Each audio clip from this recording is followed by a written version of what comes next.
G'day YouTube people. Today we're back looking at cafe bike parking in Perth, and we're going to start by looking at a bakery, and then just around the corner we're going to go to a cafe.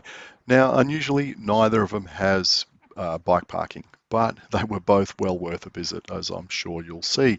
So we're going to start with a place called Tita Bakery in East Perth. Now this apparently was a wholesale bakery that's recently got into selling retail and has become a bit of an internet smash hit. And a mate of mine who took me there said when he went there last weekend, there was a queue that took 45 minutes to get to the front door, or to get served. Quite amazing. And it's in this kind of, I don't know, light industrial area, totally nondescript, no sign, just this white shop on the corner.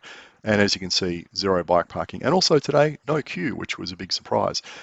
Nice range of what I'd call sweet stuff, cakes, croissants, chocolate croissants, scrolls, just all of it looked amazing. And I got myself a chocolate croissant and it was pretty good. So yeah, I think I'll be back here. Now, around the corner is this place called Sayer's Little Brother. And we also went there the other day at closing time and got a coffee and sat outside while they were closing up. And it's called Sayer's Little Brother because the original place is called Sayer's Sister and it's elsewhere, it's some miles away. But Sayer's Little Sister is just around the corner from the bakery. It's like a 1 minute ride.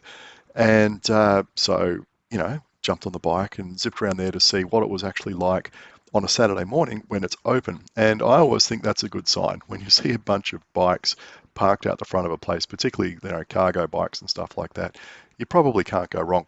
Unfortunately, though, actually no bike parking. You just have to chain your bike up or lean it up against the wall like I did here when we're here on Friday afternoon. Um, so yeah, really interesting menu, really amazing looking place as well. And I'll have to go and try Sayer's Sister as well, go and have a coffee there or lunch because that looks quite good as well. But on Friday, I got myself a coffee, which came with that kind of chocky bit on top, and a chocolate slice or chocolate brownie. Good coffee, best chocolate brownie I've had probably in my whole life. I also liked the look of what was in the display cabinet. Thought I definitely need to come back here and have breakfast. And I had this kind of vegetarian stack with an egg on top, and you can see it's just coated in dukkha. Looked interesting.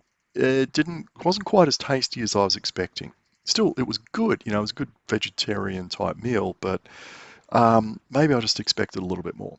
But anyway, on the ride there, I got, as usual, caught behind some e-scooter riders because they're getting really popular over here. And being limited to 25 kilometres an hour, you often have to overtake them. Well, at least those that aren't tuned up. And I was thinking about people riding them to cafes and came around the corner 5 minutes later and outside that cafe, yep, a couple of e-scooters pulled up. So I was thinking, yeah, are we also now going to start to see lots of scooters out the front of cafes like we see bikes over here? And will provision need to be made for scooter parking as well as bike parking? You can see how far ahead Perth is of New South Wales in this kind of e-mobility revolution when you're thinking about problems like that. Yeah, in New South Wales, when people haven't even got their head wrapped around the idea of providing bike parking at cafes, let alone scooters, let alone even legalizing e-scooters. But anyway, in summary, Tita, great. I want to go back there and try some more stuff, but it's probably bad for the waistline. Sayers, yeah, want to go back and try something else in the menu and try Sayers Sister. The coffee was really good, and it's just a nice place. It's a cool place. It's got the kind of vibe I like. Just wish they had a bit of bike parking, but you know what? I'm willing to put up with that, with the lack of bike parking for one of those fantastic chocolate brownies.